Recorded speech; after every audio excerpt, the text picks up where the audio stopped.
Haleluya. Haleluya. Berikan sorak-sorai yang paling meriah bagi Yesus Kristus Tuhan kita. Haleluya. Puji nama Tuhan. Selamat pagi. Salam sejahtera dalam kasih Tuhan kita Yesus Kristus. Saya ucapkan selamat datang kepada Bapak Ibu Saudara yang hadir pagi hari ini. Mari kita siapkan hati kita. Pagi hari ini tidak ada nama lain yang kita sembah selain nama Yesus Kristus Tuhan. Yang percaya katakan amin. Kita percaya kalau kita ada semua karena kebaikan Tuhan. Haleluya. Mari siapkan hatimu. Kita masuk dalam hadirat Tuhan pagi hari ini. Kita percaya, kita nyatakan pagi hari ini, hanya Yesus yang layak disembah. Tidak ada yang lain. Haleluya, haleluya. Ya Tuhanku, amin. Aku hendak bernyanyi bagimu selama ku hidup, ya Allahku, ya Allahku. Aku hendak bermazmur bagimu selagi ku ada. Inilah yang ku renungkan setiap waktu. Nyanyian pujian kami Tuhan, nyanyian pujian dan pengagungan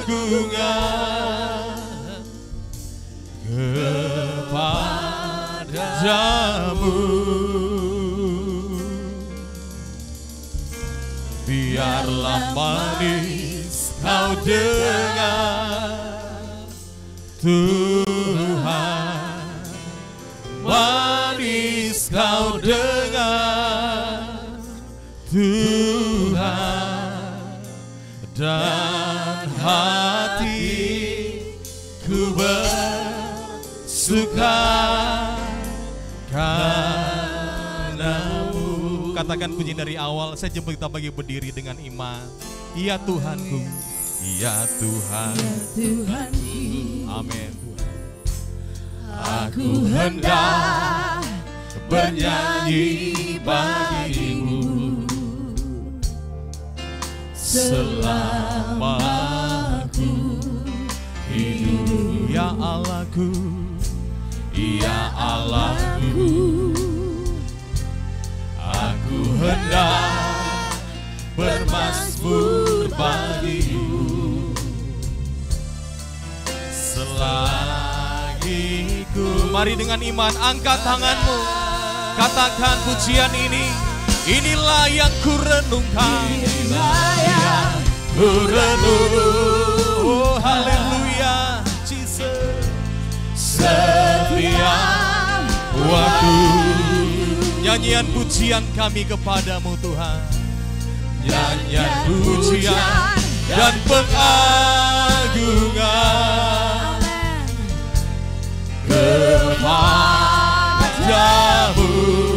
Biarlah manis kau dengar, biarlah manis kau dengar Tuhan. Manis kau dengar, manis kau dengar Tuhan, dan hatiku bersuka karena-Mu. Haleluya, haleluya. Ya Tuhanku, Amin Tuhan. aku hendak bernyanyi bagimu. Yes, haleluya. Selama ku hidup, Ya Allahku, ya Allahku. amin, haleluya. Aku hendak bermazmur bagimu Selagi ku ada Tuhan, selagi ku Mari dengan iman, angkat tangan, angkat hati, katakan, inilah yang ku renungkan. Amin, haleluya. Setiap waktu nyanyian pujian kepadamu Tuhan, nyanyian pujian dan pengagungan kepadamu. Biarlah manis kau dengar, biarlah manis kau dengar, manis kau dengar, manis kau dengar, Tuhan. Dan hatiku bersuka karena. Mari jemaat Tuhan saja dengan iman katakan, inilah yang, oh haleluya, haleluya. Benar ya Tuhan, ini kerinduan kami. Kau melihat setiap hati yang haus dan lapar akan Tuhan pagi hari. Haleluya, puji Tuhan. Kami mau mengagungkan nama Tuhan. Kami nyatakan di tempat ini tidak ada yang lain, hanya Yesus yang kami sembah. Oh haleluya. Biarlah manis kau dengar Tuhan. Amin. Haleluya, haleluya. Tuhan dan hatiku mari dengan segenap hati kita nyatakan sama-sama pujian ini. Inilah yang ku renung. Oh haleluya. Setiap nyanyian pujian kepadamu Tuhan, nyanyian pujian dan pengagungan hanya kepada Yesus Tuhan. Haleluya. Biarlah manis kau dengar. Haleluya.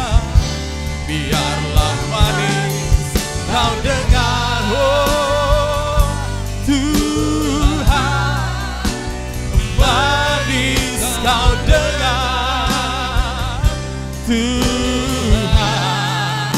Dan hatiku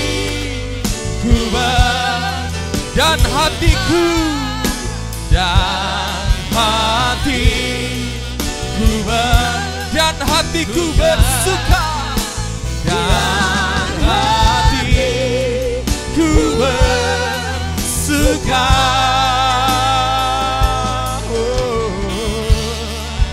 karenamu.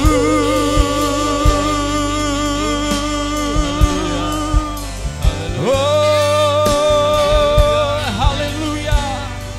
Mari angkat suaramu sembah Tuhan.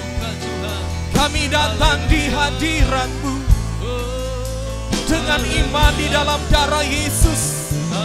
Kami datang menghampiri tahta kasih karunia-Mu pagi hari ini ya Tuhan. Kami bawa pujian kami bawa penyembahan kami. Haleluya. Terima kasih Tuhan. Mari sembah Tuhan.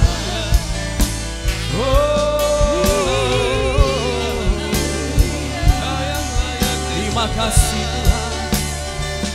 Terima kasih Yesus. Haleluya, haleluya. Mari beberapa saat kita sembah Dia pagi hari. Haleluya, haleluya. Segala ikatan-ikatan belenggu-belenggu yang mengikat orang memuji Tuhan, kami patahkan di dalam nama Yesus. Kami mau bebas memuji, memuliakan nama-Mu Tuhan. Kami nyatakan di tempat ini, Engkau Allah yang dahsyat, Engkau Allah yang hebat, Engkau Allah yang besar. Puji Tuhan. Oh, haleluya. Mari Roh Kudus Kami mengundang Engkau pagi hari ini. Mari bertahta di setiap hati kami. Mengalir pagi hari ini Roh Kudus. Jamahlah kami. Jamahlah kami. Setiap hati yang haus akan Engkau. Kami rindu dipenuhi dengan kuasa kasih-Mu. Haleluya, haleluya. Ambil segala kepahitan kami Tuhan. Ambil segala kemarahan kami. Ambil segala kesedihan, kekhawatiran kami pagi hari. Berikan kami hati yang penuh dengan damai sejahtera Roh Kudus. Berikan kami kasih karunia-Mu melimpah-limpah pagi hari ini. Oh Jesus, terima kasih Bapa, terima kasih Yesus, terima kasih Roh Kudus. Haleluya, haleluya. Dengan iman kami datang pagi hari ini di hadapan hadirat-Mu Tuhan. Kami menyadari satu hal Tuhan, bahwa di luar Engkau kami tidak dapat berbuat apa-apa. Hanya bersama dengan Tuhan kami kuat. Kami cakap menanggung segala perkara hidup kami. Pagi hari ini Tuhan, kami bawa hati kami, tubuh jiwa roh kami, sebagai persembahan kami yang hidup, yang kudus, berkenan kepada Tuhan. Urapi setiap kami, umat-umat Tuhan, pelayan-pelayan Tuhan, hamba-hamba Tuhan. Kami dulu menikmati kasih Tuhan. Suasana sorga mengalir di tempat ini. Yang sakit disembuhkan, yang lemah dikuatkan, yang susah dihiburkan, yang tertutup jalan Tuhan membuka setiap jalan bagi kami. Kami percaya Engkau Allah kami yang dahsyat luar biasa hadir di tempat ini. Menjamah setiap hati yang haus, yang lapar. Terima kasih Tuhan. Pekerjaan kuasa setan, iblis, intimidasi, kuasa gelap, kami patahkan di dalam nama Yesus. Kami bebas memuji, memuliakan nama Tuhan. Terima kasih ya Tuhan. Kami buka tabiskan ibadah kami pagi hari ini. Dalam nama Bapa, Anak, Laki-laki, dan Roh Kudus. Dalam nama Tuhan Yesus Kristus. Semua percaya sama-sama berkata, amin. Berikan tepuk tangan yang terbaik bagi Yesus Tuhan. Haleluya. Haleluya. Tetap tinggal berdiri. Saudara, mari kita saling memberkati dengan senyuman yang baik. Sapaan yang hangat, kita saling berjabat tangan sambil kanan kita. Katakan, Tuhan itu baik bagi saya dan saudara. Haleluya. Kita ada karena Yesus. Amin. Haleluya. Haleluya. Haleluya. Kita masih menyembah Tuhan beberapa saat pagi hari ini. Puji Tuhan. Dia Yesus penyelamat kita. Dia penebus setiap dosa-dosa kita. Kita tidak perlu khawatir, kita punya Allah yang besar. Yang percaya katakan amin. Amin. Yang percaya katakan haleluya. Haleluya. Yang percaya berikan tepuk tangan yang Puji terbaik Tuhan. bagi Yesus Tuhan. Haleluya.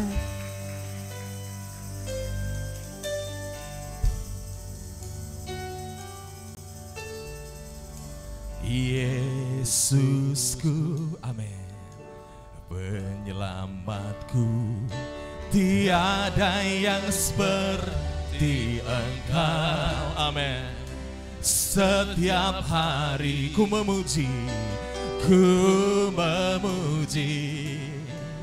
keajaiban kasih. Katakan penghiburku, haleluya. Penghibur, pelindung, menara kekuatan, menara kekuatan. Biarlah semua, amin, yang bernafas tak berhenti menyembah. Mari angkat tangan dengan iman, katakan, nyanyi, nyanyi dan bersoraklah bagi Dia. Puji dan hormat, kuasa bagi Raja. Gunung tunduk, gunung tunduk, laut bergelora mendengar namamu. Ku bersuka atas perbuatanmu, selamanya ku kasihi Engkau Tuhan. Tiada janji, tiada janji seperti yang ada padamu. Dengan iman katakan, Yesusku, Yesusku, penyelamatku, penyelamatku. Tiada yang seperti Engkau. Setiap hari ku memuji, amin Tuhan. Keajaiban kasih, katakan penghiburku Tuhan, haleluya. Penghibur, pelindung, menara kedua. Biarlah semua yang bernapas, biarlah semua yang bernapas tak berhenti menyembah. Mari dengan iman katakan, nyanyi dan bersoraklah, nyanyi dan bersoraklah bagi Dia. Puji dan hormat, kuasa bagi Raja. Gunung tunduk, laut bergelora mendengar namamu. Ku bersuka, amin. Ku bersuka atas perbuatanmu, dan menyatukan kasih Engkau Tuhan. Tiada janji seperti yang ada pada. Tiada janji seperti yang ada pada.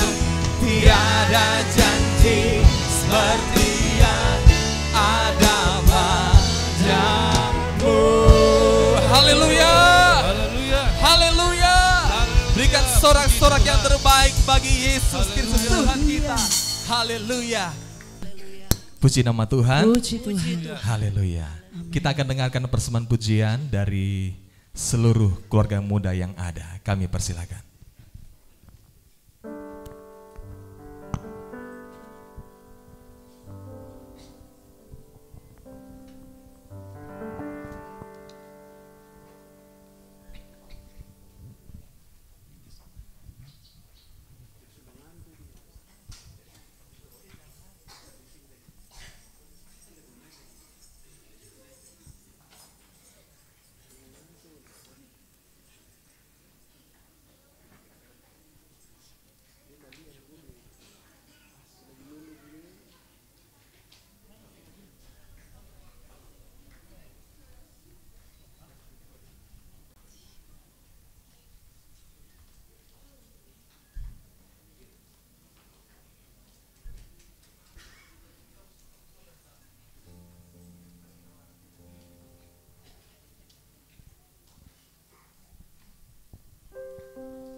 Kita kini satu dalam Kristus, dan telah dijadikannya kudus. Aku dan kamu, kita saudara, mengejar kebenaran Tuhan bersama.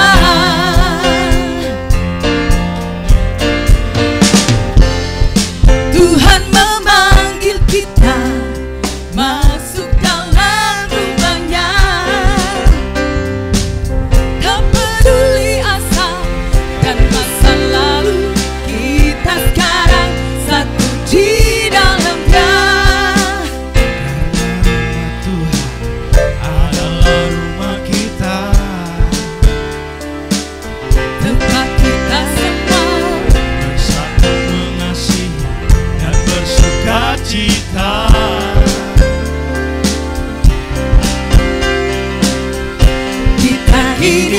satu dalam Kristus, dan telah dijadikan yang kudus.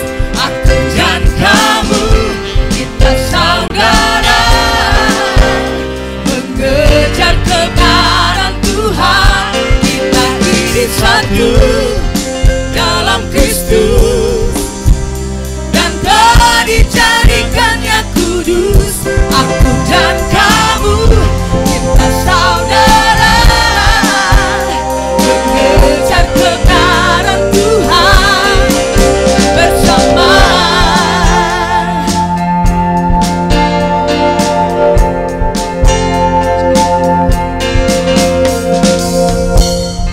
Tuhan memanggil kita masuk dalam rumahnya. Tak peduli asal dan masa lalu, kita sekarang satu di dalamnya. Rumah Tuhan adalah rumah kita, Tempat kita semua bersatu mengasihi dan bersuka cita.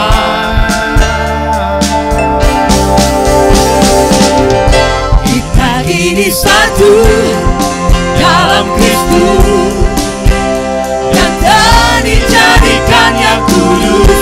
Aku dan kamu, kita saudara, mengejar kebenaran Tuhan. Kita ini satu dalam Kristus, dan telah dijadikan yang kudus. Aku dan kamu, kita saudara, mengejar kebenaran Tuhan. Kita ini satu dalam Kristus, amin, dan telah dijadikan yang kudus. Kita ini satu dalam Kristus, dan telah dijadikan yang kudus. Aku dan kamu, kita saudara, mengejar kebenaran Tuhan. Kita ini satu dalam Kristus, dan telah dijadikan yang kudus. Aku dan kamu, kita saudara, mengejar kebenaran Tuhan bersama.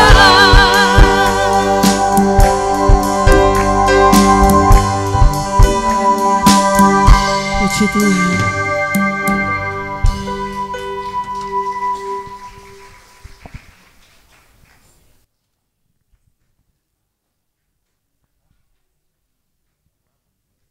Haleluya.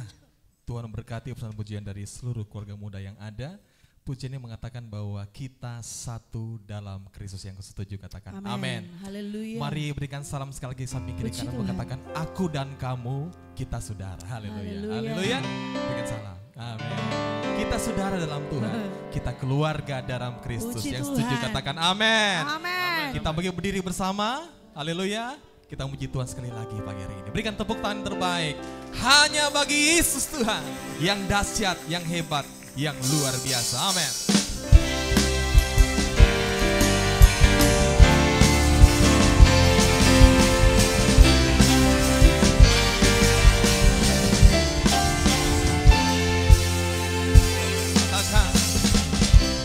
Tuhanku maha besar, Tuhanku maha kuasa, Raja segala raja. Dia takkan tergoyahkan, Dia takkan tergoyahkan, Dia takkan terkalahkan. Dia hidup, Dia hidup dan berkuasa. Serukan namanya, Yesus Tuhan Raja. Segala kuasa tunduk dalam namanya. Dia luar biasa, Dia luar biasa, perkasa mulia. Yesus nama di atas segala nama. haleluya.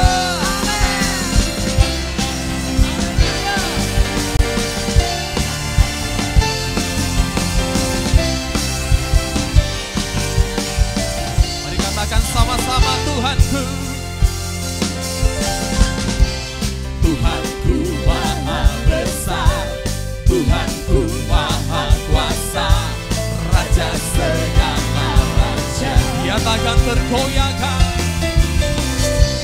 Dia takkan bergoyahkan, dia takkan terkalahkan, dia hidup dan berkuasa. Sama-sama katakan, serukan.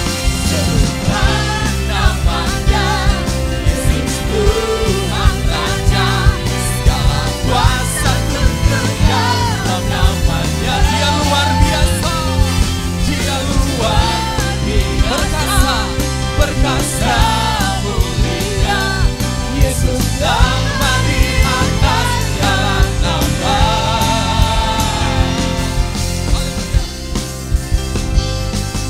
Dia Raja di atas segala raja, Dia Tuhan di atas segala Tuhan. Haleluya.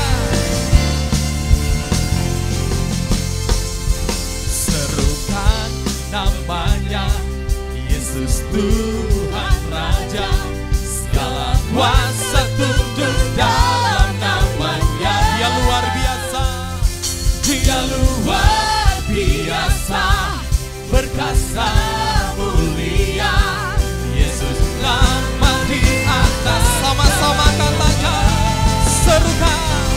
Serukan namanya, Yesus Tuhan Raja, segala kuasa tunduk dalam namanya. Dia luar biasa, Dia luar biasa, perkasa mulia, Yesus nama di atas. sekali lagi dengan iman katakan, Serukan namanya, Yesus Tuhan Raja, segala kuasa tunduk dalam namanya. Dia luar biasa, Dia luar biasa, perkasa mulia, Yesus nama di atas segala nama. Yesus nama. Yesus nama di atas segala nama. Yesus nama. Yesus nama di atas segala nama. Haleluya. Yesus nama di atas segala nama. Nama yang berkuasa menyelamatkan, nama yang menyembuhkan kita. Nama Yesus Kristus Tuhan. Yang percaya katakan amin. Yang percaya katakan haleluya. Haleluya. Haleluya. Haleluya. Amin. Haleluya. Kita tinggal berdiri, saudara. Terima kasih Tuhan. Siapkan hatimu. Engkau Kita Allah rindu terbesar kami Tuhan. Firman Tuhan Haleluya. mengubahkan kita, Amin. membentuk kita, menjamah setiap hati pagi hari ini. Haleluya. Karya terbesar, karya Yesus bagi semua manusia. Haleluya. Amin. Karya terbesar dalam hidupku, pengorbananmu yang selamatkanku. Engkaulah harta yang tak ternilai yang ku miliki dan ku hargai. Yesus, Engkau ku kagumi. Mari dengan iman sama-sama kita katakan, kasih yang terindah, Kasih yang terindah, hati yang mulia, hati yang mulia, hanya ku temukan di dalam-Mu, Yesusku. ini pujian dari hati kami. Pujian dari hatiku, selalu di setiap waktuku, tiada pernah berubah kasih-Mu. Mari sama-sama kita katakan,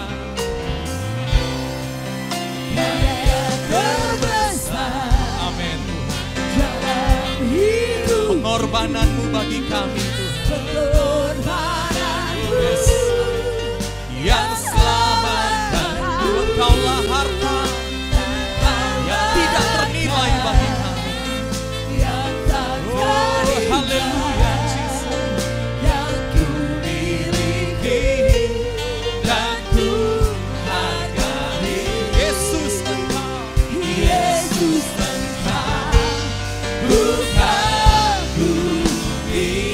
Mari jemaat Tuhan saja katakan karya terbesar. Karya. Yes. Amin Tuhan.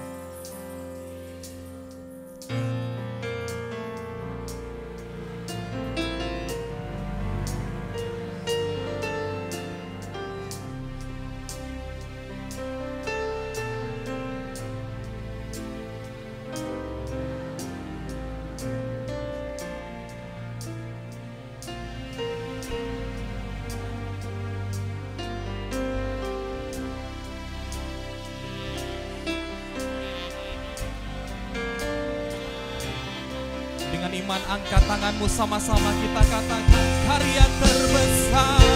Oh, karya terbesar. Amin ya Tuhan. Pengorbananmu. Ya selamatkan. Engkaulah harta. Haleluya Jesus. Yang tak ternilai.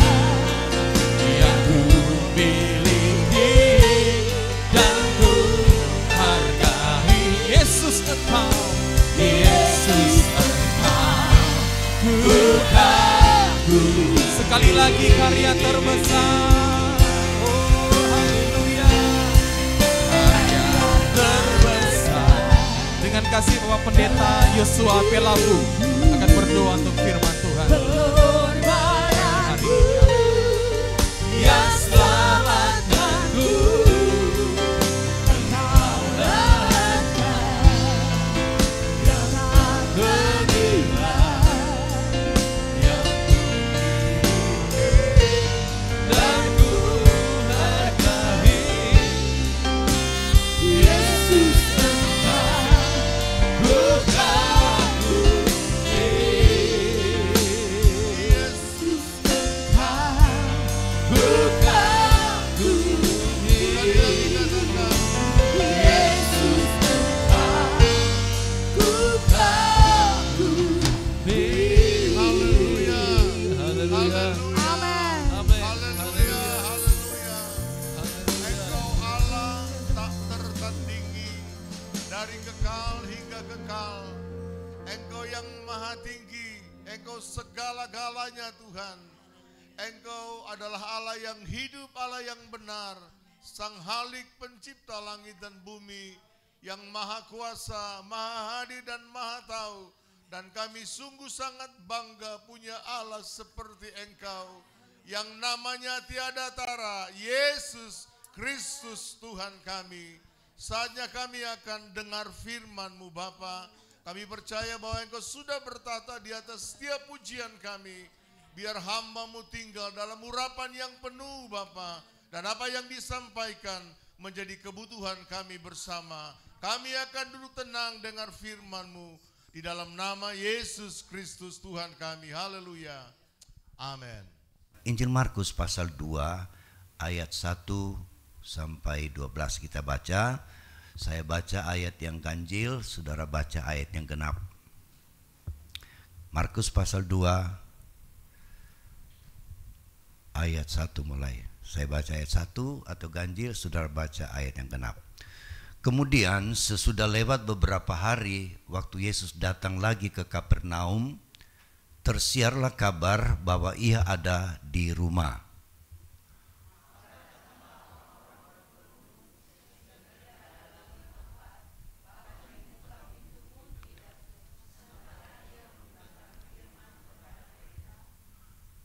Ada orang-orang datang membawa kepadanya seorang lumpuh digotong oleh 4 orang.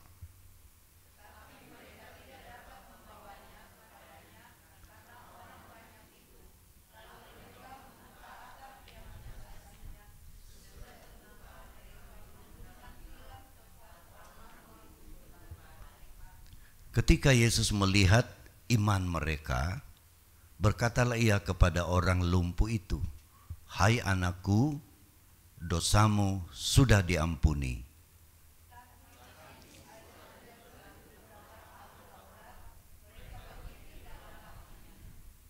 Mengapa orang ini berkata begitu? Ia menghujat Allah. Siapa yang dapat mengampuni dosa selain daripada Allah sendiri?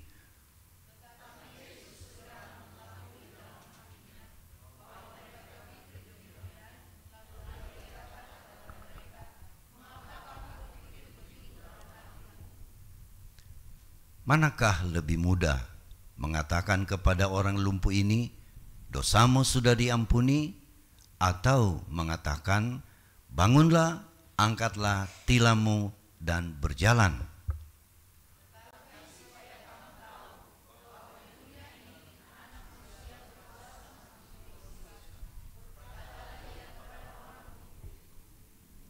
Kepadamu kukatakan, bangunlah, angkatlah tempat tidurmu dan pulanglah ke rumahmu. Ayat 12 secara bersama. Dan orang itu pun bangun, segera mengangkat tempat tidurnya dan pergi keluar di hadapan orang-orang itu, sehingga mereka semua takjub lalu memuliakan Allah. Katanya, "Yang begini belum pernah kita lihat." Jadi sepintas kita sudah baca ayat ini atau cerita ini. Memang ini selalu hamba Tuhan bilang ini cerita sekolah minggu. Dan memang sebuah cerita yang menarik, saudara.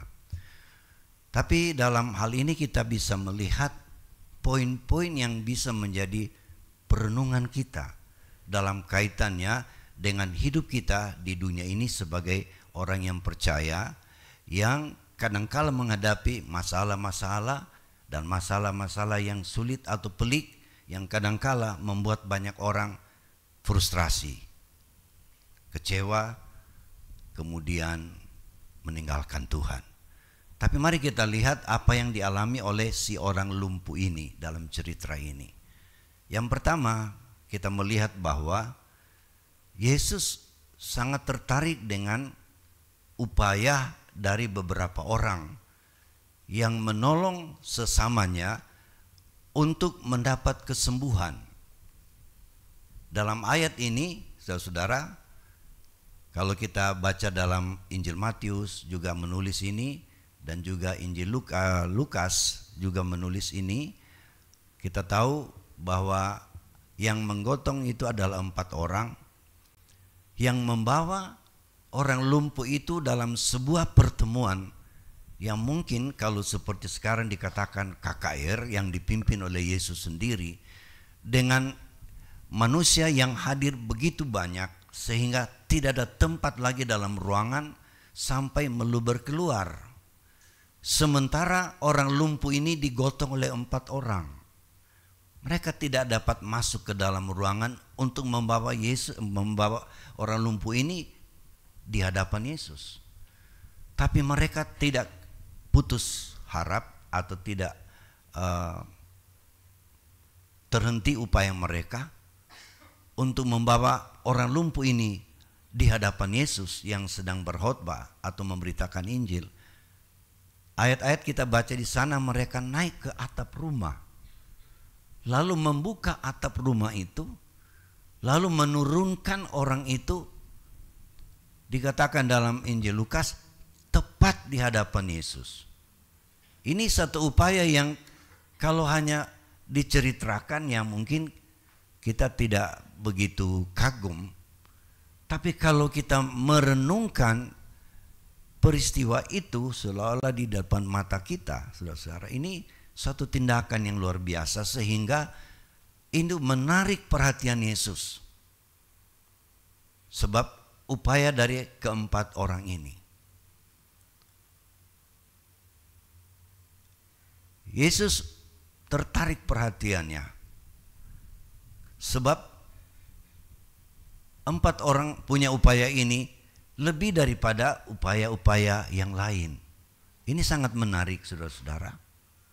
Pekerjaan yang tidak mudah, saudara-saudara. Seandainya rumah itu berlantai 2. Kira-kira bagaimana upaya membuka atap? Tentu juga merusak lantai. Tapi dalam cerita ini hanya membuka atap.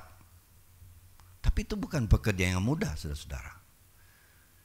Tapi ini dinilai oleh Yesus sesuatu yang sangat menarik perhatian Yesus. Upaya 4 orang ini merupakan sebuah kerjasama yang baik ataupun kepedulian seseorang atau beberapa orang terhadap orang yang menderita. Kepedulian mereka ini luar biasa. 4 orang disebutkan dalam ayat ini. Itulah sebabnya Yesus pernah memberikan sebuah ajaran di dalam Matius 18 kalau tidak salah, ayat 19. Coba kita lihat Matius 18 ayat 19. Dan lagi aku berkata kepadamu, jika 2 orang daripadamu di dunia ini sepakat meminta apapun juga, permintaan mereka itu akan dikabulkan oleh Bapa-Ku yang di sorga. Ini berbicara mengenai kesepakatan. Dikatakan 2 orang saja sepakat meminta sesuatu kepada Tuhan, maka doa itu akan dijawab oleh Tuhan. Apalagi ini 4 orang, saudara-saudara. 4 orang sepakat menolong orang lumpuh supaya dia bisa berada di hadapan Yesus untuk memperoleh kesembuhan. Jadi ini kebersamaan atau persatuan hidup sebagai orang percaya itu sangat penting kita miliki. Alkitab mengatakan, memberikan sebuah standar. 2 orang saja sepakat. 2 orang sepakat meminta sesuatu, maka doa itu akan dijawab oleh Tuhan. Tuhan ingin kita memiliki kesepakatan di dalam iring akan Tuhan. Kebersamaan, kesatuan hati, saudara-saudara. 2 orang saja sepakat. Ini 4 orang, ini luar biasa, saudara-saudara.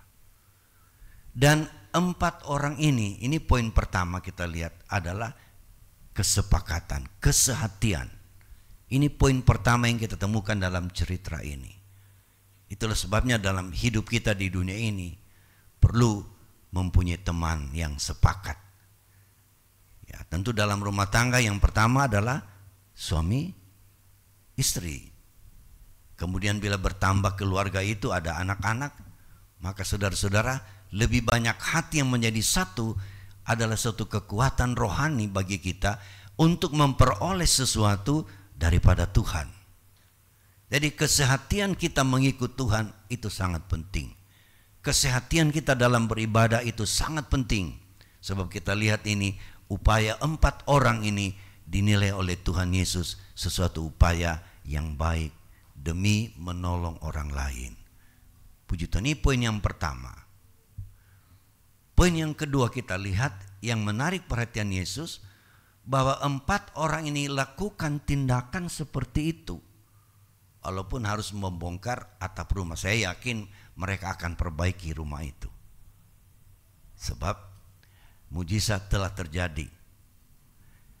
Yang kedua yang dinilai oleh Yesus dikatakan tadi pada ayat yang kelima, kalau tidak salah. Coba kita lihat Markus pasal 2 tadi, ayat 5. Ketika Yesus melihat iman mereka, jadi iman dilihat oleh Yesus ada pada 4 orang ini. Iman mereka.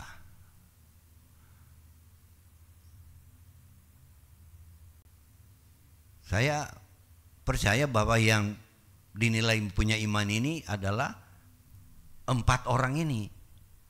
Mereka sangat percaya.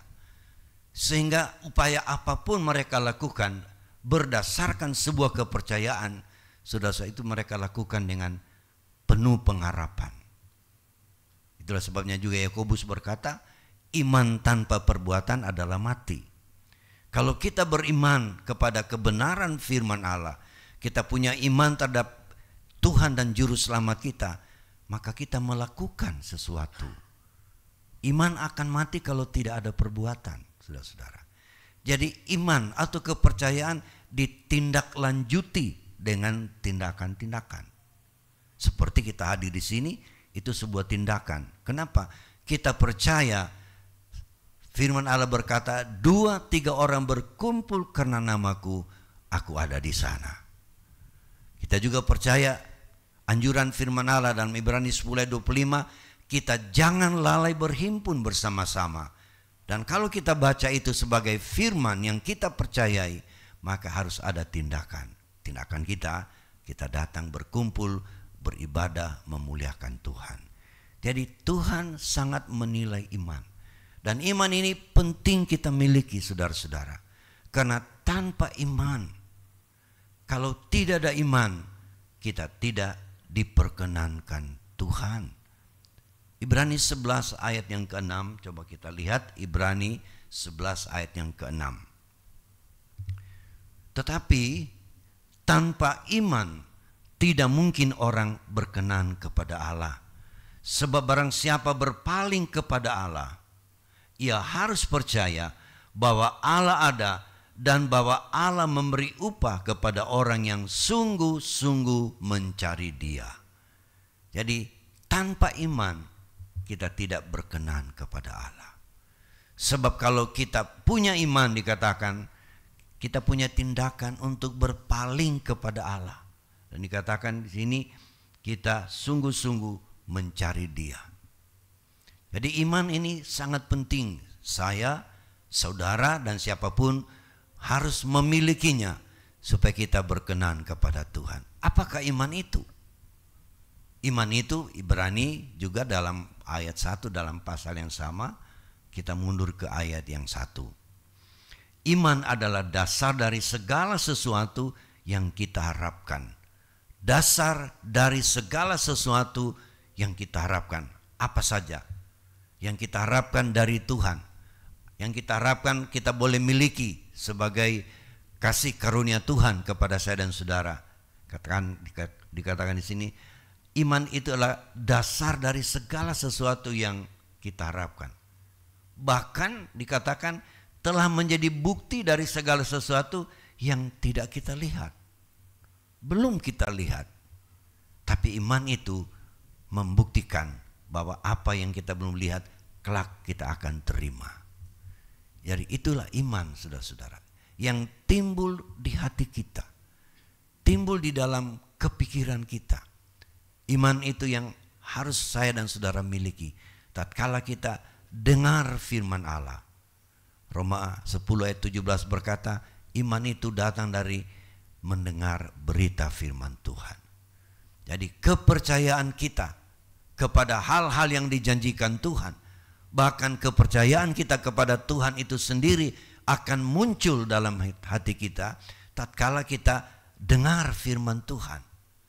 Mendengar, membaca, mendengar, saudara, itu sangat perlu bagi saya dan saudara tentang firman Tuhan. Bagaimana kita mengutamakan firman Allah sebagai sebuah prioritas hidup kita. Setiap hari adalah firman Tuhan yang kita harus dengar. Firman Tuhan yang kita baca. Supaya iman kita terus dikatakan bertumbuh dan berakar, saudara-saudara. Sebab Yesus pernah berkata dalam Lukas 18 ayat 8, Lukas 18 ayat 8, aku berkata kepadamu, ia akan segera membenarkan mereka, akan tetapi jika anak manusia itu datang, adakah ia mendapati iman di bumi? Siapa anak manusia di sini? Itulah Yesus Kristus. Yesus berkata, jangan-jangan aku kembali nanti, aku tidak mendapati iman di bumi. Karena memang, saudara-saudara, iman yang kita miliki itu adalah sasaran daripada iblis, supaya kita itu tidak punya iman. Dia berupaya supaya justru iman orang percaya itu kalau boleh sirna, hilang.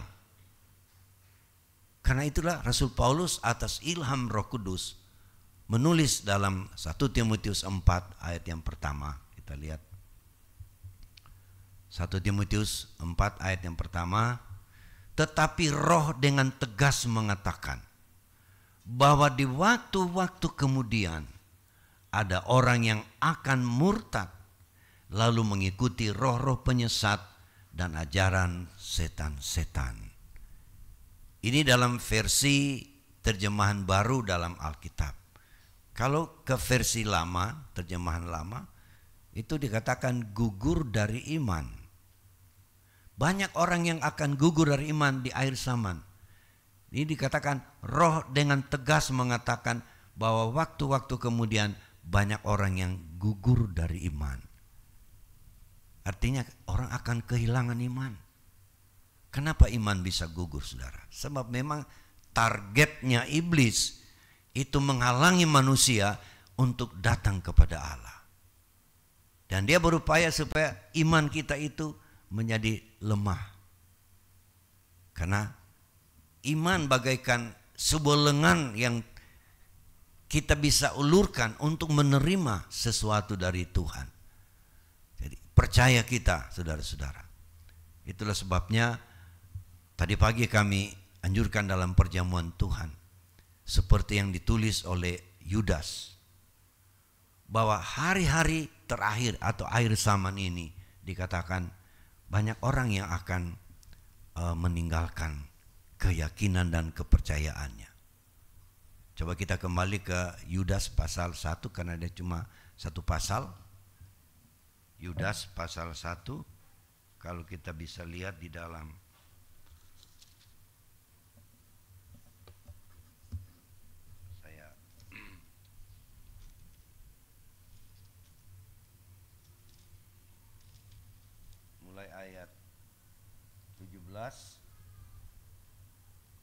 ayat 17.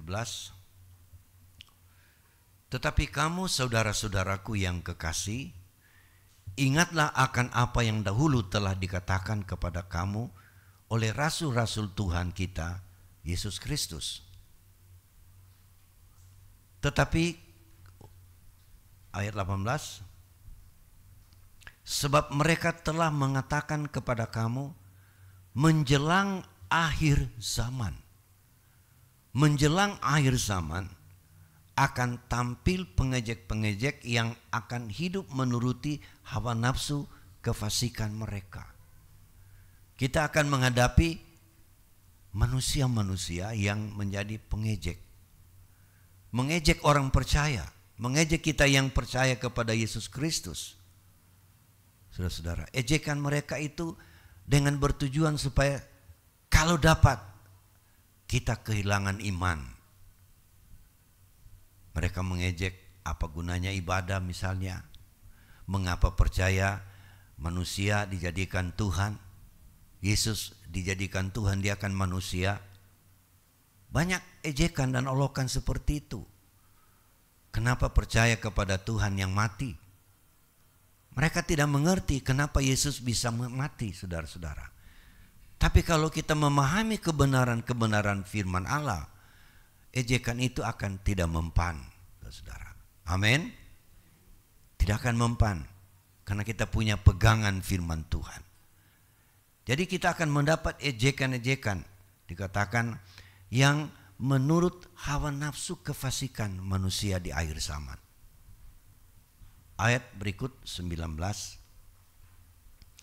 Mereka adalah pemecah belah yang dikuasai hanya oleh keinginan-keinginan dunia ini dan yang hidup tanpa Roh Kudus. Pengejek-pengejek itu dikatakan adalah pemecah belah, membawa kehancuran. Pemecah belah,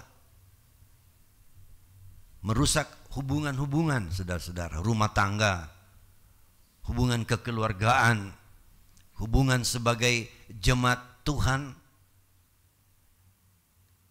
Mereka mau merusakkan itu, saudara-saudara. Tujuannya supaya iman kita menjadi hancur. Ayat 20 berkata, akan tetapi kamu, Yudas di sini mengarahkan pandangan kita sebagai anak-anak Tuhan. Tetapi kamu saudara-saudaraku yang kekasih, bangunlah dirimu sendiri di atas dasar imanmu yang paling suci, dan berdoalah dalam Roh Kudus. Kita dianjurkan untuk membangun iman kita dengan dasar iman yang paling suci. Jadi kita membangun diri dalam iman yang kudus atau iman percaya yang benar kepada Yesus Kristus dan berdoa di dalam Roh Kudus. Berdoa di dalam Roh Kudus artinya saudara-saudara, kita hidup bergaul dengan Roh Kudus. Kita barusan memperingati ketuangan atau pencurahan Roh Kudus. Yang Yesus katakan dia akan minta kepada Bapa supaya dikaruniakan, dia memberikan kita Roh Kudus sebagai penolong, sebagai pembimbing, sebagai parakletos, saudara-saudara. Dia akan menolong saya dalam berbagai situasi dan keadaan. Dikatakan untuk itu kita dapat membangun diri dalam dasar iman yang kudus. Jadi kita hidup di akhir zaman. Kita ada di akhir zaman, saudara-saudara. Jadi akhir zaman dan zaman akhir selalu kami ingin tegaskan bahwa keadaan yang sebenarnya berbeda. Dalam prinsip yang sama itu ukuran waktu. Tetapi penentuan-penentuan waktu itu yang membedakan mana yang disebut akhir zaman dan mana yang disebut zaman akhir. Ya, itu saya percaya kita sudah mendengar beberapa kali. Lalu dikatakan bahwa di akhir zaman ini iman kita akan diuji. Iman kita akan digempur oleh musuh kita, penguasa di udara, itulah iblis, dalam berbagai bentuk dan keadaan. Dengan perkembangan ilmu dan teknologi dan kemajuan zaman, saudara-saudara, banyak orang memang gugur imannya. Orang yang gemar memenuhi kehidupan dengan kesenangan duniawi. Secara global, secara umum perkembangan kekristenan diakui di dunia barat itu sudah sangat merosot. Di Eropa misalnya, ya kami sempat 2 kali berkunjung ke Eropa dan melihat gedung-gedung gereja zaman dahulu yang sudah berusia ratusan tahun. Itu gedung-gedung mewah menjulang tinggi, saudara-saudara. Tapi semuanya kelihatan tinggal sebagai peninggalan sejarah. Yang ada di sana adalah para turis-turis untuk melihat keagungan sejarah masa silam dari gereja. Kami pernah masuk di sebuah gereja yang begitu besar di, saya lupa namanya kota apa itu. Ya, di Jenewa ada beberapa kota. Kami dibawa melihat gedung-gedung gereja yang besar-besar dengan bangunan yang berbentuk antik, saudara-saudara. Lalu orang yang di dalam itu bukan orang datang ibadah masyarakat sekitar. Itu hanya para turis yang datang dari berbagai negara. Melihat, menyaksikan bagaimana bangunan-bangunan yang bersejarah. Dan ada juga pelaksanaan tata ibadah. Tapi para turis semua, masyarakat lokal yang ada di situ tak peduli gereja lagi. Bahkan ada gereja dijual menjadi rumah ibadah agama lain, saudara. Ini kondisi keimanan orang percaya di akhir zaman. Itulah sebabnya kita lihat bagaimana Yesus sangat tertarik atas iman keempat orang ini. Walaupun sulit bagaimana mereka harus membongkar atap lalu menurunkan orang lumpuh itu tepat di muka Yesus. Lalu Yesus menilai, wah ini perbuatan yang patut ditiru. Iman mereka, tadi kita sudah baca, iman mereka dilihat oleh Yesus. Sehingga kita kembali ke Markus pasal 2 tadi, ayat 6.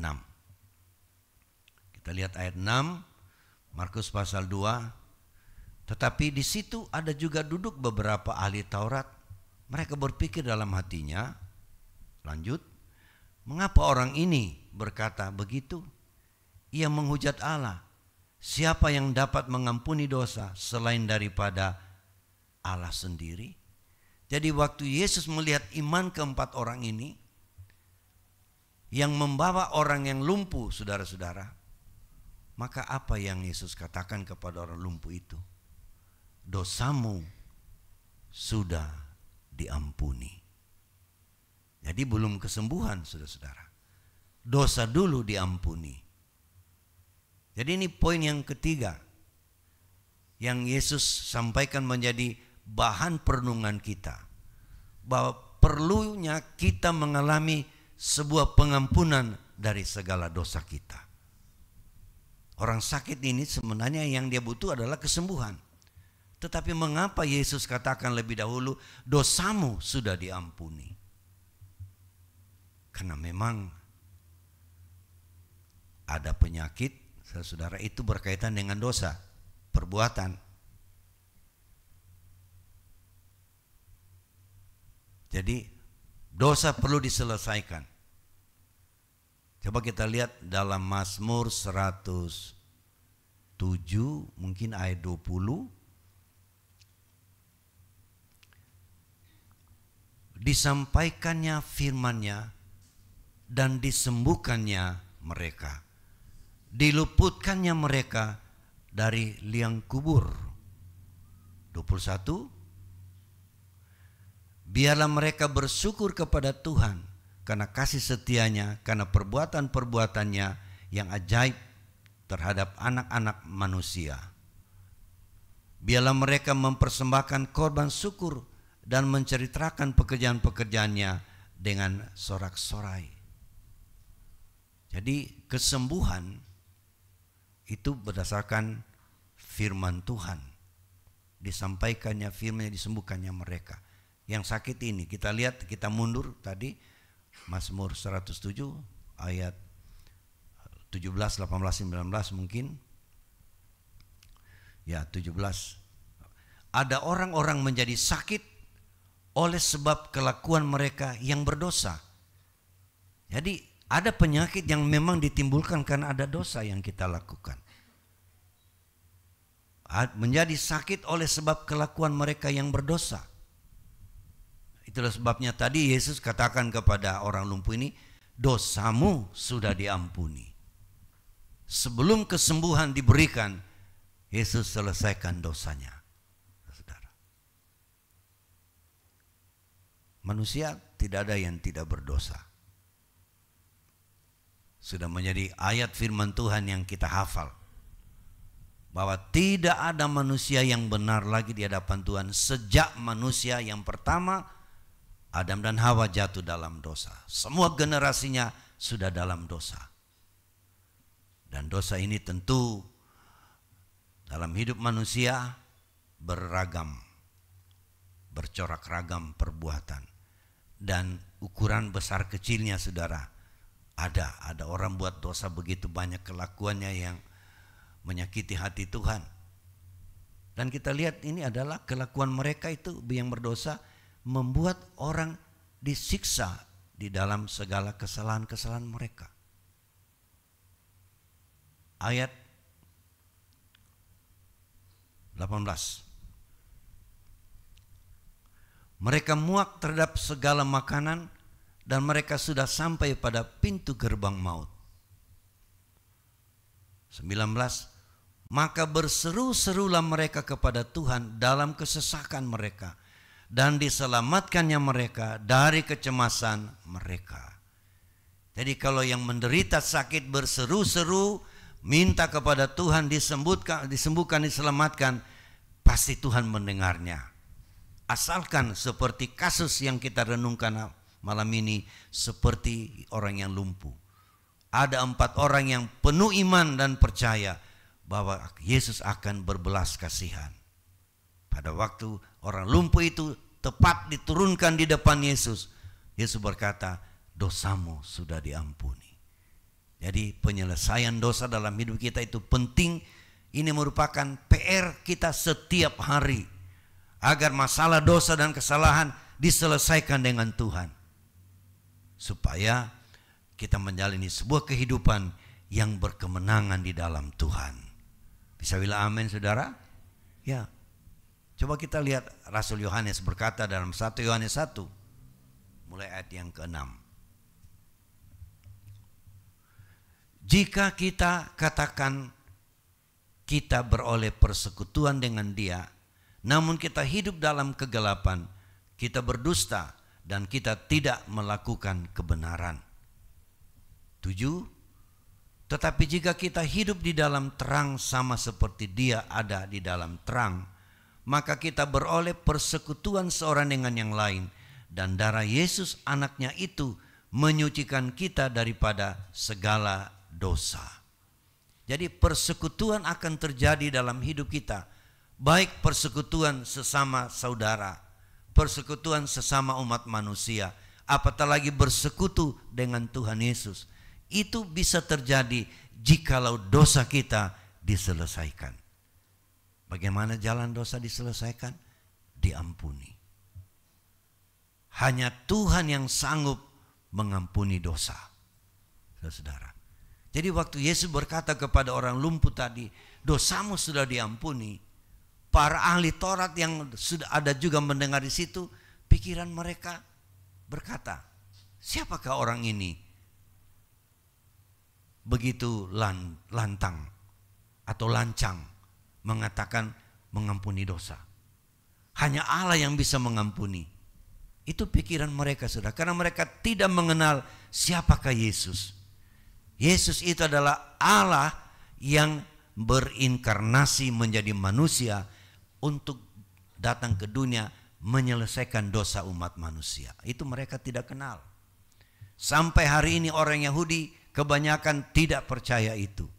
Tapi syukur saya dan saudara sudah mengenal siapakah Yesus. Dia adalah Allah yang berinkarnasi menjadi manusia, atau menjadi manusia supaya dia bisa menebus saya dari dosa dan kesalahan kita.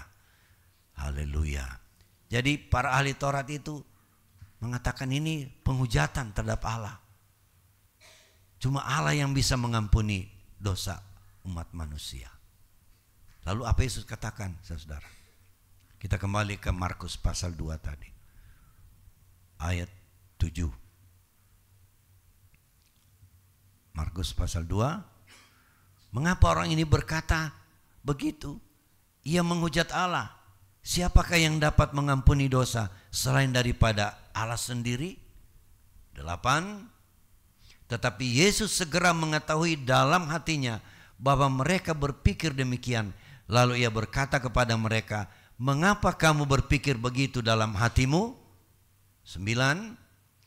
Manakah lebih mudah mengatakan kepada orang lumpuh ini, dosamu sudah diampuni, atau mengatakan bangunlah, angkatlah tilammu dan berjalan?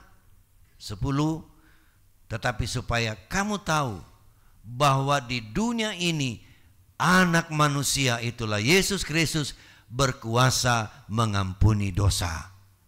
Berkatalah ia kepada orang lumpuh itu. Ayat 11. Kepadamu kukatakan, bangunlah, angkatlah tempat tidurmu dan pulanglah ke rumahmu. Jadi setelah pengampunan dosa dikatakan, maka orang itu mengalami mujizat yang luar biasa. Dia bisa berjalan dan pulang ke rumahnya. Haleluya. Ini kisah yang kita bisa renungkan, saudara. Poin-poin yang kita ambil, yang saya sudah katakan, poin yang pertama adalah kebersamaan. Poin yang kedua adalah iman. Poin yang ketiga adalah pengampunan dosa. Dan poin yang keempat adalah kesembuhan. Haleluya. Kesembuhan masih berlangsung sampai hari ini secara supra alami. Kesembuhan secara mujizat tidak berhenti, sebab yang memberikan kesembuhan secara supra alami adalah Yesus Kristus yang tidak pernah berubah. Bisa bilang amin? Amin. Dari kitab Perjanjian Lama sudah ada pernyataan-pernyataan dalam Alkitab secara eksplisit bahwa Yesus atau Tuhan atau Allah adalah penyembuh saya dan saudara. Bisa bilang amin? Keluaran 15 ayat 26 apa dikatakan? Keluaran 15 ayat 26. firman-Nya, jika kamu sungguh-sungguh mendengarkan suara Tuhan Allahmu dan melakukan apa yang benar di matanya dan memasang telingamu kepada perintah-perintahnya dan tetap mengikuti segala ketetapannya, maka aku tidak akan menimpakan kepadamu penyakit manapun yang telah kutimpakan kepada orang Mesir. Sebab aku Tuhanlah yang menyembuhkan engkau. Jadi Tuhan adalah penyembuh atas segala sakit penyakit. Bisa bilang amin saudara? Ya. Jadi ini poin yang kita perlu renungkan. Sampai hari ini mujizat belum berhenti dan akan tidak berhenti. Sampai kita masuk nanti ke kerajaan 1000 tahun damai. Saya yakin di sana tidak ada penyakit. Walaupun ada gereja-gereja lain mengatakan masih ada penyakit, masih ada dosa. Tapi saya percaya sesuai ayat-ayat kita pelajari tentang kerjaan 1000 tahun damai nanti, itu tidak ada sakit penyakit, tidak ada kematian lagi. Bisa bilang amin? Mungkin lain kali kita bisa lihat lagi kebenaran itu. Jadi Yesus menyembuhkan. Dan Ibrani pasal 13 ayat 8. Apa dikatakan Ibrani 13 ayat 8? Yesus Kristus tetap sama. Baik kemarin, hari ini, dan sampai selama-lamanya. Yesus tidak pernah berubah.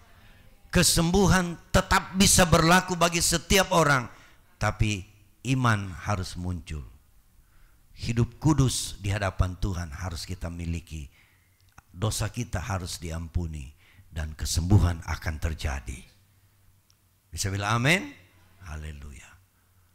Dan kesembuhan itu saudara-saudara, secara nubuatan akan dikerjakan oleh Yesus pada waktu firman menjadi manusia.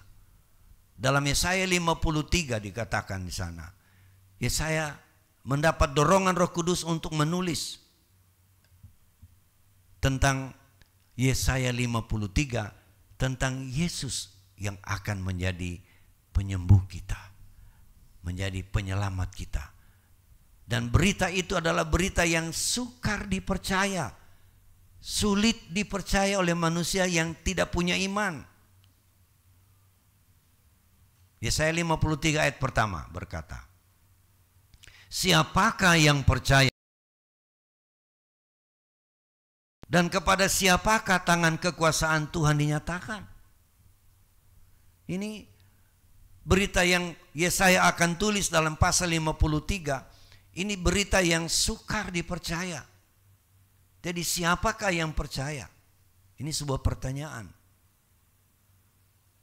Tetapi orang yang percaya tentang berita itu dikatakan kepadanya tangan Tuhan akan berlaku. Ini luar biasa saudara.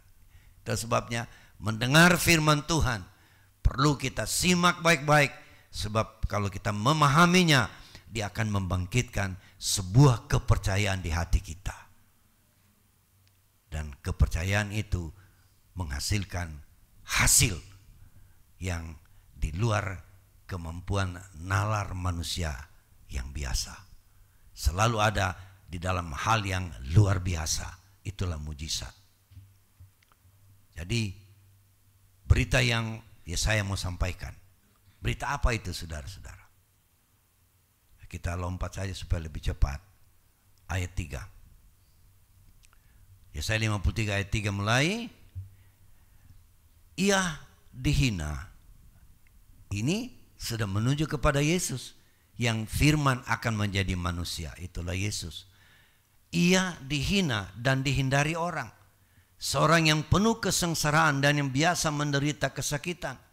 Ia sangat dihina sehingga orang menutup mukanya terhadap dia. Dan bagi kita pun dia tidak masuk hitungan. Ini menunjukkan waktu Yesus datang ke dalam dunia. Dia dihina.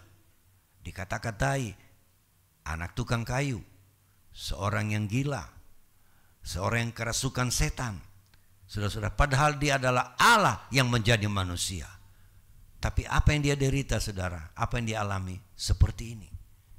Itu sebabnya saya berkata, siapa nanti percaya akan berita yang kami berikan ini, yang beritakan. Sebab inilah keadaan Yesus waktu datang ke dalam dunia. Ayat 4.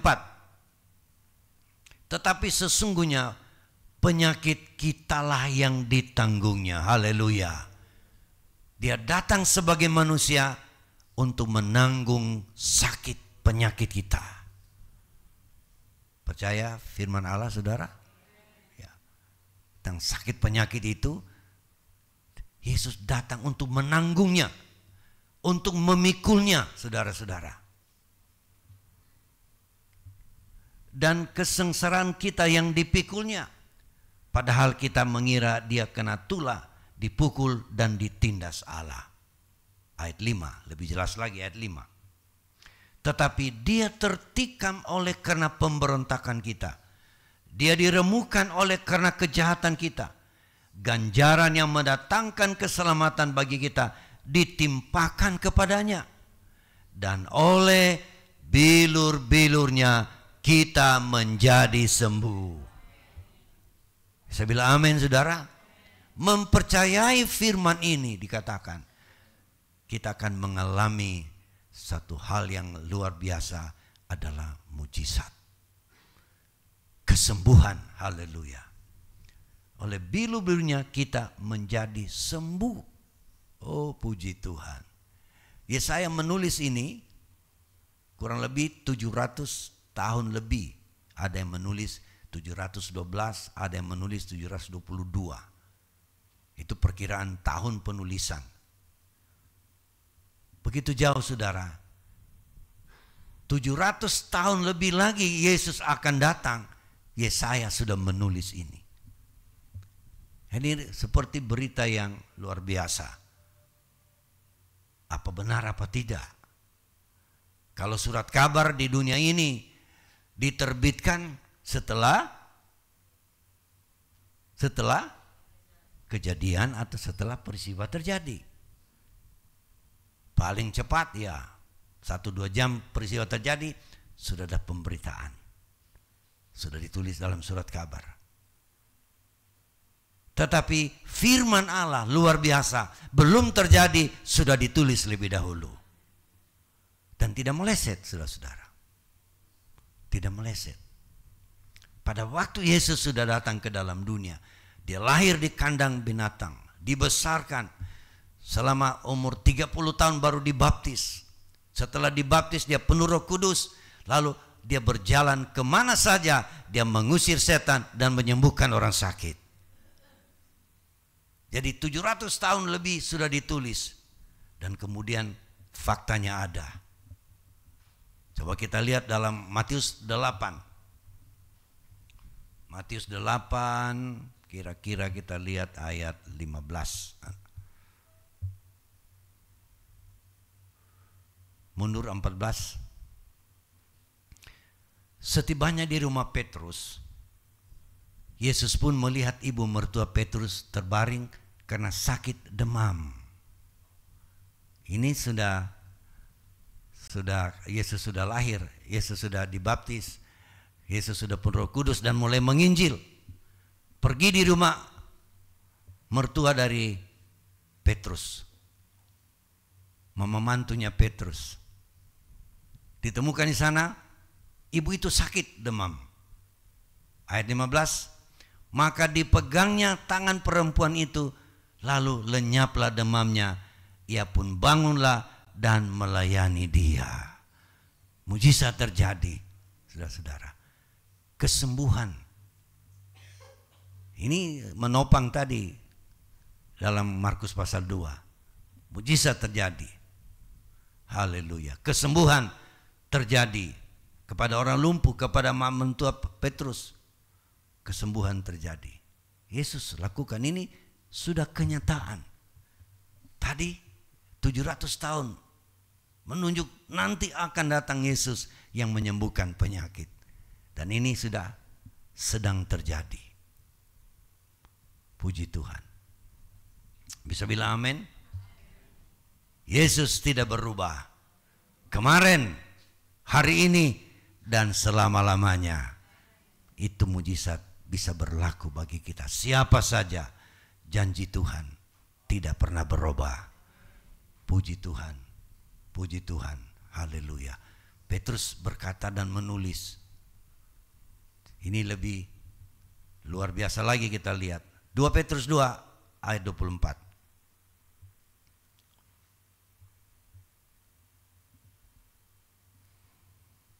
1 Petrus 2 ayat 24, sorry. 1 Petrus 2 ayat 24. Ia sendiri telah memikul dosa kita di dalam tubuhnya di kayu salib, supaya kita yang telah mati terhadap dosa hidup untuk kebenaran. Sama-sama kita baca. Oleh bilur-bilurnya kamu telah sembuh. Tadi belum disebut oleh Yesaya telah. Cuma dibilang bilur-bilurnya menyembuhkan. Berarti tunggu waktunya, kapan itu? Itulah waktu Yesus datang. Dikatakan sudah, kamu sudah sembuh. Jadi waktu berdoa sekarang harus kita percaya kesembuhan sudah dikerjakan oleh Yesus, bukan nanti. Bisa bilang amin? Ayat terakhir, Markus 11 ayat 24. Karena itu aku berkata kepadamu, apa saja yang kamu minta dan doakan, percayalah bahwa kamu apa? Telah menerimanya. Sama tadi dengan yang ditulis dalam pasal 1 dari suratan Petrus. Telah, artinya sudah selesai. Sekarang apa yang kita minta dikatakan percaya bahwa telah diberikan kepada kita. Ini sebuah kepercayaan yang progresif ini, saudara-saudara. Kita akan ambil bagian dalam perjamuan malam hari ini. Mujizat itu tetap berlaku asal percaya kita penuh kepada segala kebenaran firman Tuhan. Haleluya. Nanti bulan depan akan ada KKR, tapi bukan istilah KKR-nya, tapi adalah apa namanya? Saya lupa istilahnya. Yang akan dilakukan oleh timnya Dr. Peter Youngren. Panitia-panitia sudah mungkin menghubungi gereja-gereja. Mudah-mudahan dari anggota kita ada yang menjadi mungkin duduk di panitia sebagai panitia pelaksana, penari, rebana, pemuji, sebagai panitia yang melaksanakan banyak seksi-seksi, saudara-saudara. Kita sedang berdoa. Kiranya kunjungannya Peter Youngren di Kota Palu dengan timnya akan membuat kebangunan rohani, akan menghasilkan hal-hal rohani yang luar biasa. Ini doa saya, saudara. Buku-bukunya saya senang membaca. Peter Youngren sangat membangkitkan gairah untuk mengalami apa yang Tuhan janjikan, saudara-saudara. Karena Yesus yang berjanji tidak pernah berubah. Haleluya. Haleluya, puji Tuhan. Dan sekarang kita akan bersekutu dalam perjamuan Tuhan. Mari kita satukan hati, pikiran kita untuk menerima tubuh dan darah Kristus. Dengan segenap hati, seluruh pelayan perjamuan saya jemput datang, berdiri bersama untuk melayani. Dengan segenap hati, dengan segenap jiwa, dengan kekuatanku, ku sembah Kau Tuhan.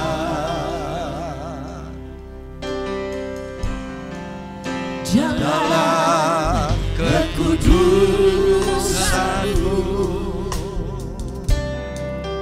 ku angkat tanganku,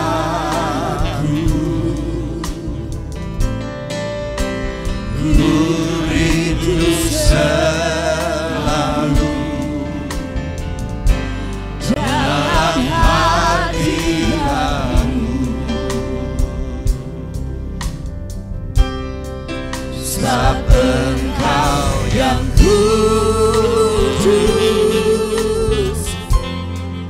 Anak Domba Allah, darah-Mu tercurah di atas Kalvari. Sebab Engkau yang layak terima pujian,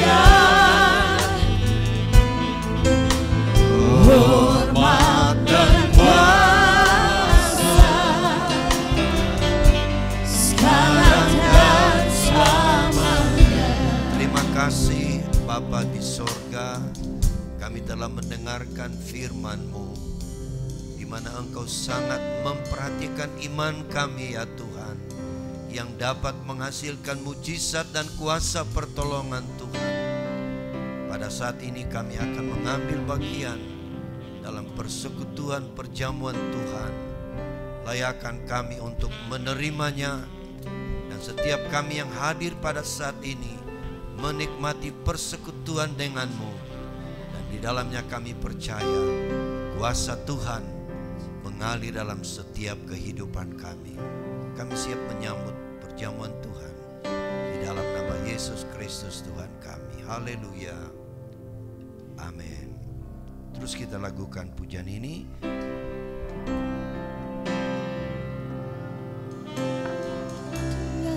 Segenap hati dengan segenap jiwa, dengan kekuatanku, ku sembah Kau Tuhan. Dalam kekudusan-Mu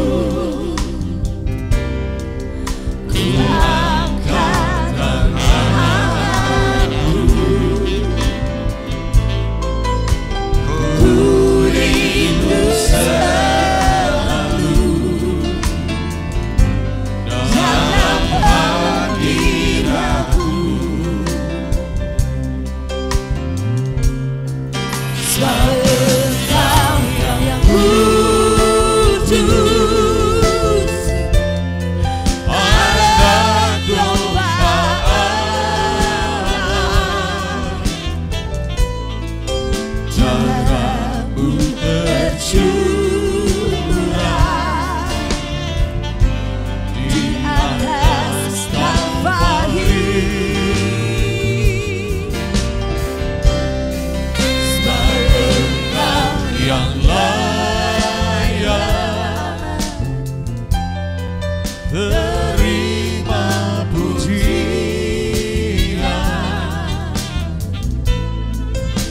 hormat dan kuasa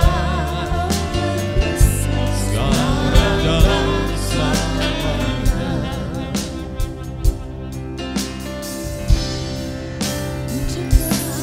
Segenap hati dengan segenap jiwa,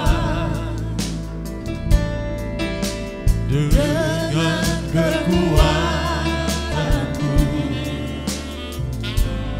ku sembah Kau Tuhan. Dalam kekudusan-Mu ku angkat tanganku, ku rindu selalu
salibnya. Bila ada yang belum mendapat layanan, bisa angkat tangan supaya bisa melayani. Salibnya,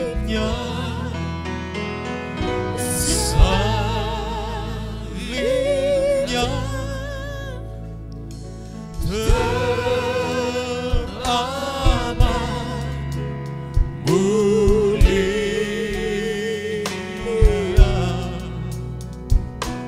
dosaku diampuni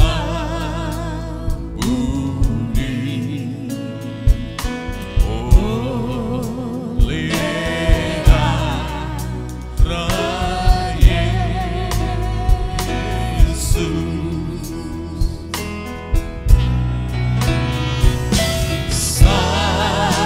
salibnya teramat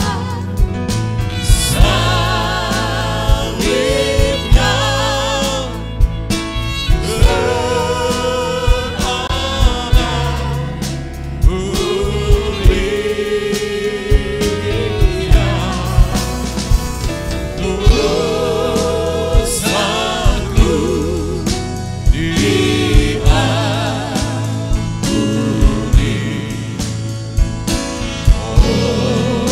oleh darah Yesus. Kita siapkan dan mari kita bangkit berdiri.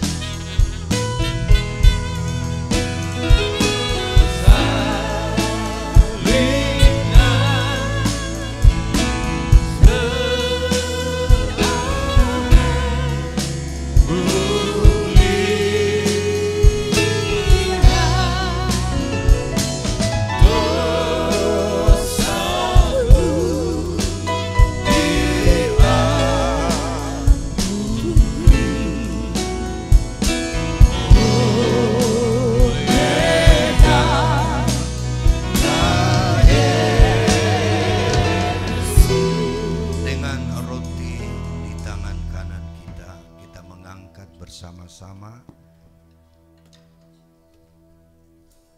Dan ketika mereka sedang makan, Yesus mengambil roti, mengucap syukur dan berkata, saya ulangi, mengucap berkat dan memecah-mecahkannya, lalu memberikan kepada murid-muridnya dan berkata, ambillah, makanlah, inilah tubuhku. Kami makan di dalam nama Tuhan Yesus.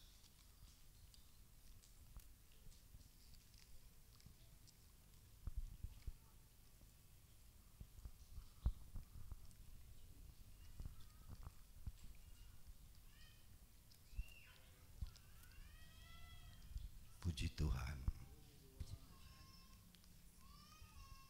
Puji Tuhan. Terima kasih Tuhan Yesus buat tubuhmu yang sudah dipecahkan di salib Golgota, agar kami yang banyak terus menjadi satu di dalam Engkau, dan oleh bilur-bilurmu kami sudah disembuhkan.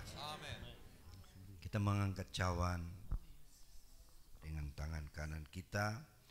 Sesudah itu ia mengambil cawan, mengucap syukur, lalu memberikannya kepada mereka dan berkata, minumlah kamu semua dari cawan ini, sebab inilah darahku, darah perjanjian yang ditumpahkan bagi banyak orang untuk pengampunan dosa. Kita minum di dalam nama Tuhan Yesus Kristus.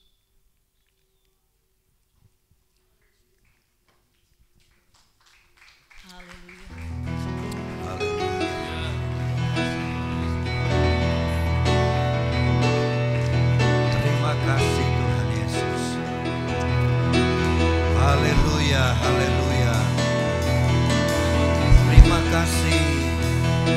Kami bersyukur dan berterima kasih karena lewat persekutuan denganmu dalam perjamuan Tuhan ini, kami ada di dalam Engkau dan Engkau ada di dalam kami, sehingga yang lemah dikuatkan, yang susah dihiburkan, bahkan yang sakit disembuhkan oleh Tuhan. Puji Tuhan.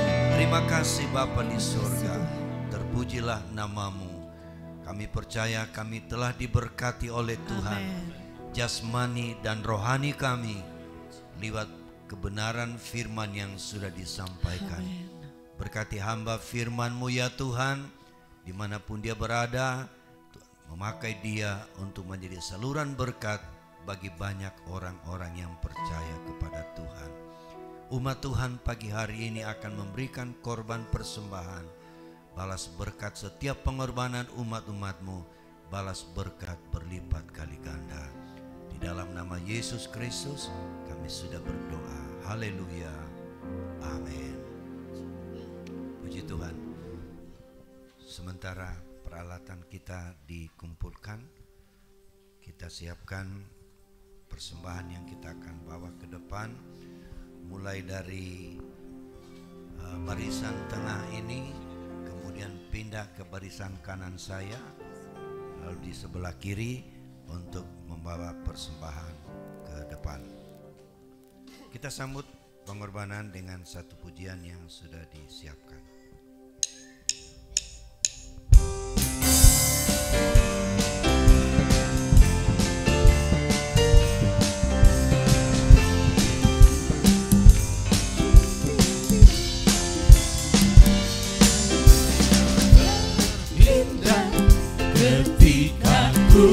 Jumpa dengan Yesus yang menjadi kekasih hatiku. Walau banyak rintangan jalan yang dihadapkan, kasih-Nya kini jadi kuatku. Di hatiku ada cinta-Nya, di hatiku ku cinta padanya. Ku ingin selalu mendengar suaranya, bertumbuh dalam imanku padanya. Di hatiku ada cinta-Nya, di hatiku ku cinta padanya. Ku ingin selalu mendengar suaranya, bertumbuh dalam imanku padanya. Yang terindah ketika ku jumpa dengan Yesus yang menjadi kekasih hatiku. Walau banyak rintangan jalan yang dihadapkan, kasih-Nya kini jadi kuatku. Di hatiku ada cinta-Nya, di hatiku ku cinta padanya. Ku ingin selalu mendengar suaranya, bertumbuh dalam imanku padanya.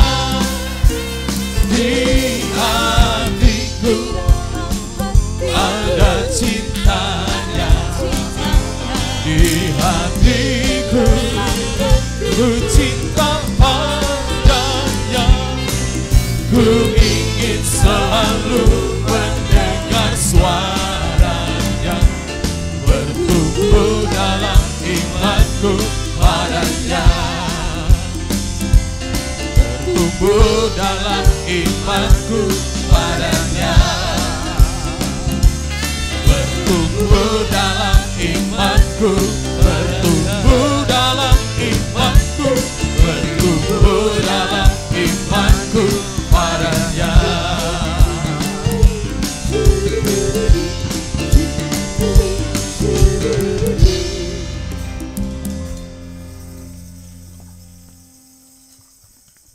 Tuhan, Bapak Ibu sekalian, kita sementara membawa persembahan dan kini kita jalankan ekstra, dan kami menyampaikan sekali lagi ucapan terima kasih kami atas dukungan jemaat Tuhan yang sudah mendoakan kami dalam kunjungan kami saudara-saudara ke Amerika kali ini. Ada dua kepentingan. Yang pertama, mengikuti acara dari gereja Foursquare, ialah gereja yang bekerja sama dengan GPDI, saudara-saudara, yang membuat kegiatan setiap tahun sekali, dihadiri oleh anggota gereja Foursquare dari seluruh dunia. Mungkin ada 156 kalau tidak salah, 156 negara, saudara-saudara, termasuk GPDI. Dan sesudah itu khusus kami mengikuti acara GPDI se-Amerika yang bisa hadir dengan acara GPDI bermazmur. Jadi kami hadiri dua acara. Yang ketiga, tujuan kami adalah menengok anak Iren yang hampir selesai masa magangnya, saudara-saudara. Tentu akan ada upaya apakah harus kembali atau meneruskan pekerjaannya di sana. Jadi dalam transisi ini kami harus ada di sana, memberikan bimbingan ataupun petunjuk ataupun bantuan seperlunya bagaimana dia masa depannya, apakah dia masih tetap stay di Amerika atau bagaimana, saudara-saudara. Itu yang kami maksudkan untuk mengunjungi anak Iren. Dan ternyata dalam upaya untuk memperoleh izin tinggal, dan untuk sementara dia sudah mendapat sebuah pekerjaan sambil menunggu proses izin tinggal itu bisa diterbitkan. Puji Tuhan, secara fisik saudara-saudara memang apa istilahnya jet lag ini. Ini perubahan waktu, perbedaan dari Indianapolis di mana anak kami ada di sana, itu 12 jam perbedaannya, saudara-saudara. 12 jam. Lalu dalam penerbangan yang puluhan jam itu sangat menyita tenaga, apalagi saudara-saudara keseimbangan ya seperti agak lindung-lindung, memang 1-2 hari itu harus terjadi. Tapi puji Tuhan kalau kita boleh bertemu hari ini dan boleh beribadah, ini adalah kemurahan daripada Tuhan. Terima kasih Tuhan kirim tamu kita hari ini untuk melayani, puji Tuhan.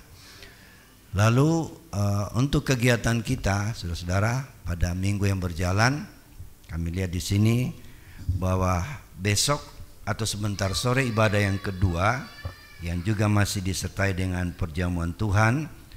Lalu besok hari Senin doa Hana kembali dilakukan di sini. Lalu malamnya ada kegiatan sektor 7 pada keluarga Okman Runtuwene Hesti di BTN Geraha Mutiara Blok B2 nomor 36 di Desa Tinggede. Lalu mengundang keluarga pastori dan juga persekutuan doa Hana, itu diundang dalam ibadah sektor 7 pada besok hari. Kemudian hari Rabu kebaktian Pelwap juga dalam ruangan ini. Hari Kamis saudara-saudara, saya terjadwal memimpin KKR di Desa Wasa. Lalu kami mengikutkan Pelwap bisa hadir untuk bisa membagi kasih dengan hamba-hamba Tuhan yang ada di wilayah itu yang sempat hadir nanti dalam KKR, dan juga tim musik serta choirs. Kami harapkan bisa kita bersama-sama karena ibadah akan dilaksanakan pada hari Kamis sore hari mulai pukul 5 sore. Jadi bisa segera kita akan kembali lagi ke Kota Palu. Kemudian hari Jumat pemuda remaja, dan hari Sabtu doa puasa umum yang disponsori oleh sektor 1. Kembali sektor 1 mensponsori ibadah puasa kita pada hari itu.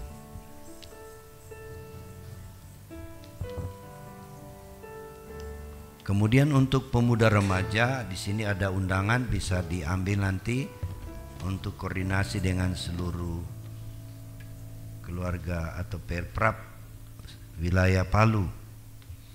Ada kegiatan dalam ibadah bersama pada hari Senin 10 Juni mulai jam 7 bertempat di GPDI Bukit Hermon Wemanje. Jadi kepada pengurus pemuda remaja bisa ambil undangan itu di sini supaya bisa koordinasi dengan seluruh anggotanya. Kita segera akan menutup ibadah ini, Bapak Ibu sekalian. Kita bangkit berdiri bersama-sama. Kita akhiri ibadah kita, sama-sama menyerahkan hidup kita ke dalam tangan Tuhan. Sepanjang minggu yang kita akan jalani ini, Tuhan menyertai dan memelihara kita bersama.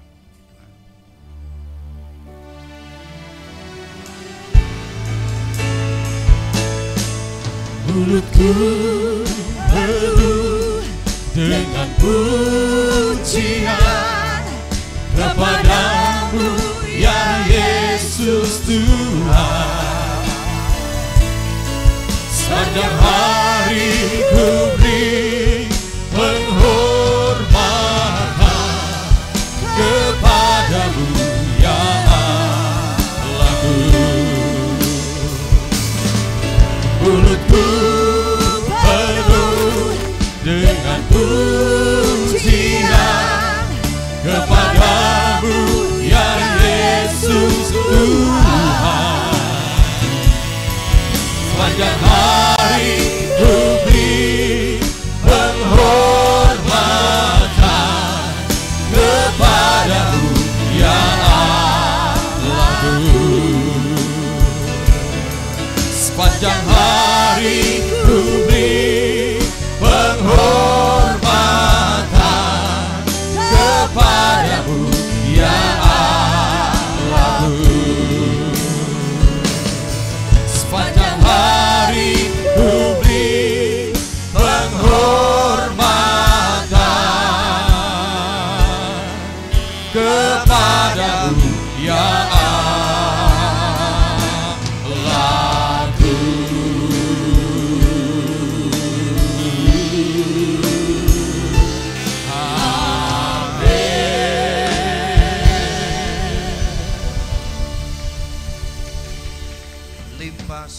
kami naikkan ke hadapan hadirat Tuhan yang hari ini kami dapat melaksanakan ibadah kami.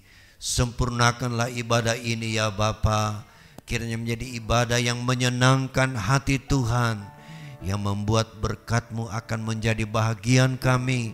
Berkat jasmani terutama yang rohani akan membawa kami lebih dekat dengan Tuhan. Kami lebih setia lagi beribadah kepada Tuhan, dan iman kami terus bertumbuh dan bertambah, semakin hari semakin kuat dan teguh menjelang hari kedatangan-Mu yang semakin dekat.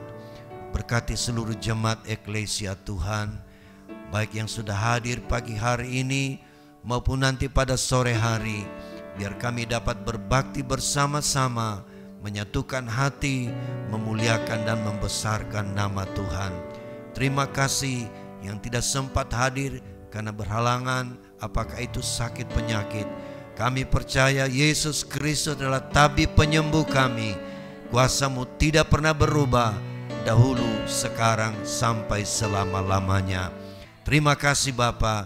Berkati juga bangsa dan negara kami, pemerintah kami Tuhan, agar masa-masa mendatang bangsa kami dipulihkan di ekonomi, keuangan, dipulihkan dalam keamanan dan juga dalam kesehatan kami.